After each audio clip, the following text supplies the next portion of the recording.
യേശുവിൻ്റെ ഏറ്റവും പ്രിയമുള്ള കുഞ്ഞെ, വിലാപങ്ങളുടെ പുസ്തകം 5-ാം അധ്യായം 21-ാം വാക്യം. കർത്താവെ, ഞങ്ങൾ മടങ്ങി വരേണ്ടതിന് ഞങ്ങളെ അങ്ങയിലേക്ക് തിരിക്കണമേ. ഈ വചനത്തിൽ എന്തിരിക്കുന്നുവെന്ന് നമുക്ക് തോന്നാം. കർത്താവെ, ഞങ്ങൾ മടങ്ങി വരേണ്ടതിന് ഞങ്ങളെ അങ്ങയിലേക്ക് തിരിക്കണമേ. നന്മയുടെയും അനുതാപത്തിൻ്റെയും മാനസാന്തരത്തിൻ്റെയും എഫിഷ്യൻ്റ് കോസ് അത് ദൈവം തന്നെയാണ്. നമ്മുടെ ജീവിതത്തിൽ അനേകർ പറയുന്നത് ഞാൻ കേട്ടിട്ടുണ്ട്. പിന്നെ വേണമെന്ന് വെച്ചാൽ നാളെ തൊട്ട് ഞാൻ റെഡി, നാളെ തൊട്ട് റെഡി. ശരി, ഇന്നലെ വരെയുള്ള എല്ലാം പോകട്ടെ, നാളെ തൊട്ട് ഞാൻ റെഡി. പിന്നെ നമ്മൾ മനസ്സ് വെച്ച കാര്യം നടക്കത്തില്ലേ?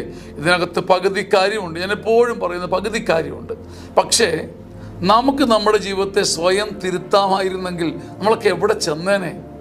ഒരൊറ്റ നിമിഷം കൊണ്ട്, ഒരു ഡിസിഷൻ കൊണ്ട് ജീവിതത്തെ മുഴുവൻ മാറ്റിമറിക്കാൻ കഴിഞ്ഞിരുന്നെങ്കിൽ നമ്മുടെ ഡിസിഷന് അതിൻ്റെ വിലയുണ്ട്, തീരുമാനത്തിന് അതിൻ്റെ സത്യമുണ്ട്, ശക്തിയുണ്ട്. ഇതൊന്നും റൂൾ ഔട്ട് ചെയ്യുന്നില്ല. പക്ഷേ അങ്ങയിലേക്ക് മടങ്ങി വരേണ്ടതിന് നമ്മളെ ആദ്യം ഒന്ന് തിരിക്കാൻ ദൈവം തന്നെ മനസ്സാകണം.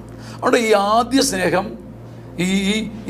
ഈ വേരോട് ഈ ആദ്യ സ്നേഹമുണ്ടല്ലോ, ഈ പ്രൈമറി കോസ്, ഈ പരമകാരണം കർത്താവ് തന്നെയാണ് നമ്മുടെ എല്ലാ നന്മകളുടെയും പിന്നിൽ. അവിടെ നമുക്ക് വീരവാദങ്ങൾ അവസാനിപ്പിക്കാം.